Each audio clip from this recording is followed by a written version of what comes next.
What's going on, everyone, and welcome to Movie Emporium's TV review of the new rendition of The Stand, which is created by Stephen King, and this is called Episode 1, The End. Now, before we begin, if you'd like my channel, of course, hit the subscribe button to join Movie Emporium.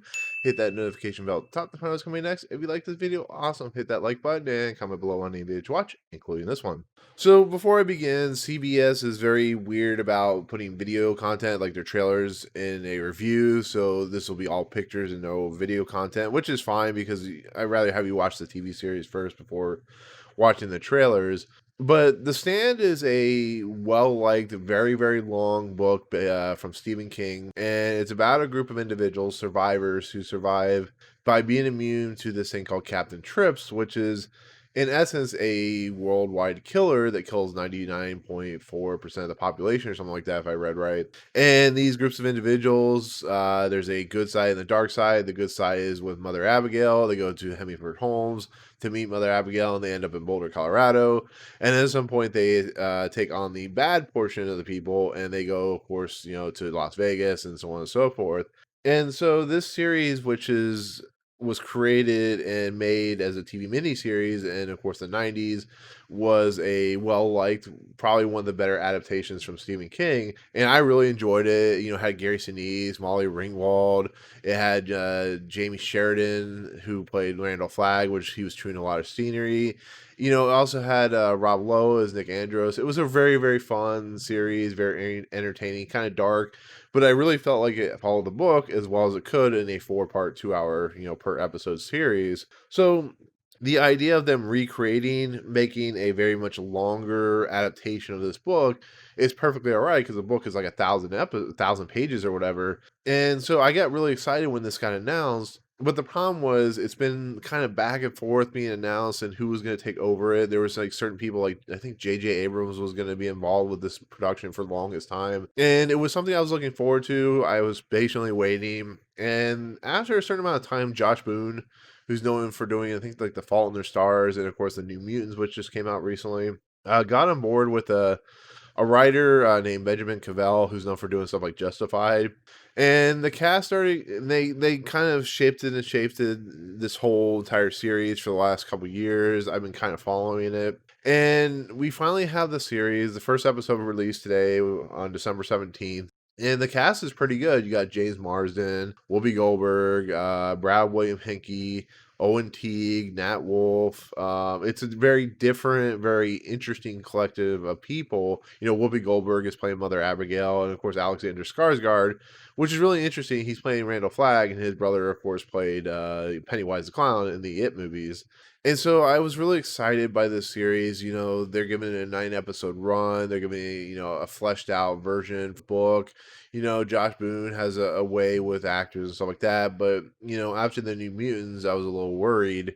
And I'm safely say I am justified with being worried because this first episode is awful. It really is. Basically, they've taken probably the first couple hundred pages, which deal with the kind of starting point of the Captain Trips, where we see kind of the breakdown of society, and completely throw it out the window. There's nothing here outside of J.K. Simmons popping up to even signify that there's a disease. Like this miniseries literally jumps straight into Captain Trips has already decimated the world.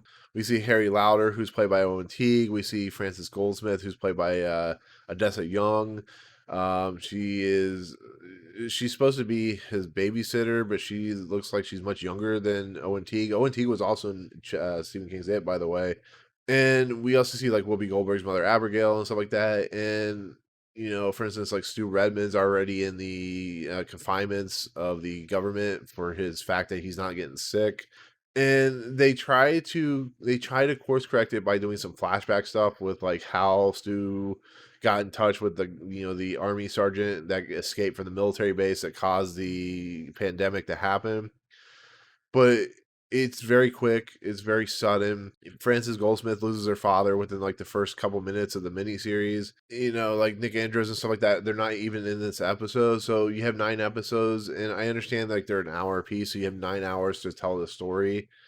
but you literally focus on the three characters. You focus on Harold Lauder, who actually is more well represented in this series as being a creepy, weird, and disturbing individual. And of course, Frances Goldsmith, who's a very young girl who loses her father, tries to commit suicide, which is apparently a very Josh Boone thing.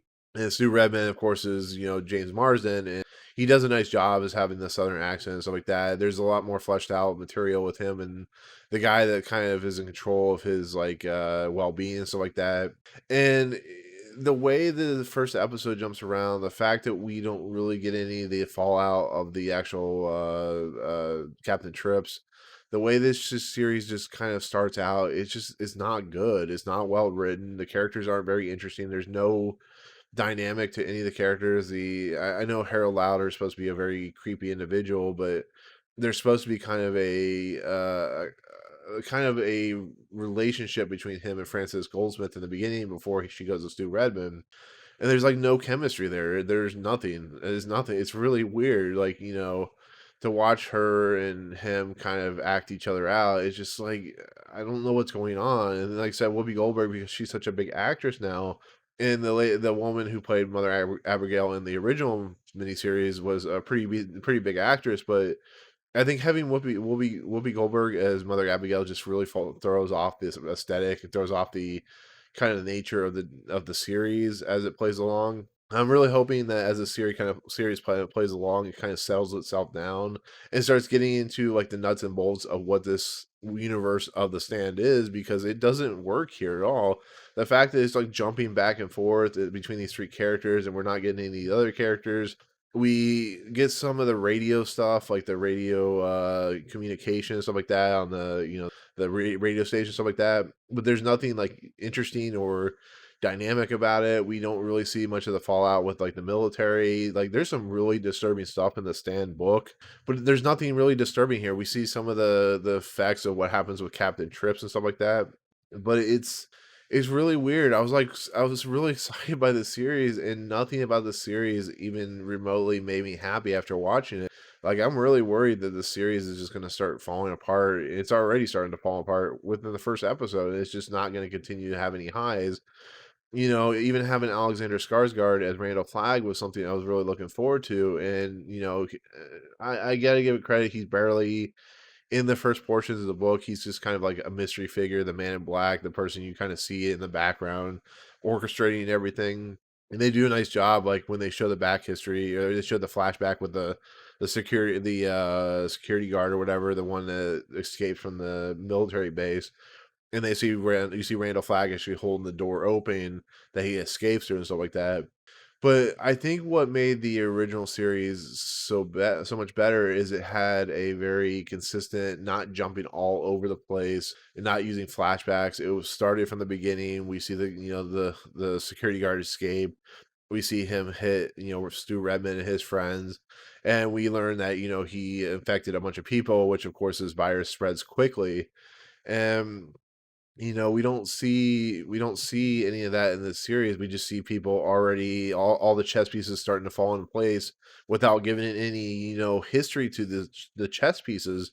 The fact that Stu Redman's already in the CDC, the fact that Franny Goldsmith's already lost her father, the fact that we don't see Larry Underwood or Nick Andros or Nadine Cross, the fact that we don't see any of these people it's a really strange way to start your series. And like I said, I interested to see these actors play these characters parts, and I'm not going in with the nostalgic blinder thing because of the original series, but the series starting out felt like a teen drama. It felt like it was in the middle of a pandemic background. It felt like we see a little bit of the hurt that Harold Lauder is going through, but it just doesn't resonate at all. Nothing resonates with this first episode, and I think that's entirely put on Josh Boone and Benjamin Cavell, because I don't think they structured this first episode at all very well. The fact that we don't really, like I said, I keep saying we didn't really get much of Captain Trips. We got a little bit of how it affects the people, but like I said, by the time the series has started, which I was really devastated by, is the fact that everybody's already dead. Like it's already happened, and maybe they decided to do that to get the story moving quickly. But like I said, that's the one thing I always liked about the book, is the simple fact that we have a good opening arc that really portrays the nastiness of what Captain Trips is, and we don't get that here. We really don't. So it's a really kind of sad thing to see. It's really kind of devastating to go into this with such high anticipation. Maybe that's my fault for believing that Josh Boone could deliver. But if they have other directors on the next few episodes, I think Josh Boone directed some other episodes too. So I'm hoping that like when Larry Underwood and Nick Andros and all these characters start popping up, that we finally get some really interesting kind of character stuff. And like I said, I'm never adverse to the fact of changing things because sometimes there's stuff in the book that really doesn't work. Even I mean, it's a book that came out in the 80s, I think it was, or 80s, yeah, 80s or 70s. So things change, the way they have to structure things change. But when you can't even get the core concept of the stand right in the first episode, that is a huge problem. So with that said, I will continue the series. If by episode 5 of a 9 episode series, I'm completely not on board, I'll stop watching. And I will not do any more reviews because it's not worth my time. I'm not going to waste my time on another terrible King adaptation. If I want to go watch a good adaptation, I'll just go watch Doctor Sleep or something like that. But as of right now, it didn't work on a good footing, and it wasn't great. I'm giving this a 4 out of 10. It has some interesting moments, with Stu and stuff like that. But the Francis Goldsmith, Harold Lauder stuff is a very much a teen drama. And the Captain Trip stuff is just not there. There's nothing exciting, nothing interesting. Like I said, the beginning segment outside of Mother Abigail is Harold Lauder, putting some bodies in the ground and stuff like that. So it's a shame. It really is. I think they could have structured this, made it more cohesive, and they sure did. So yeah, that's my take. 4 out of 10. Hopefully the next episode is much better. So, but anyways, that'll do it. That'll be my take on episode 1 of The Stand, which is called The End. Thank you so much for watching. Let me know in the comments below what you thought of the episode. Did you like it? Did you not like it? If this episode actually posts without being blocked, I'm happy. But if it hasn't, like I said, let me know in the comments. Otherwise, if you like what you see on this channel, hit the subscribe button to join Movie Emporium. Hit that notification bell at the top to find what's coming next. If you like this video, awesome. Hit that like button, and we'll see you guys on the next video. Peace out.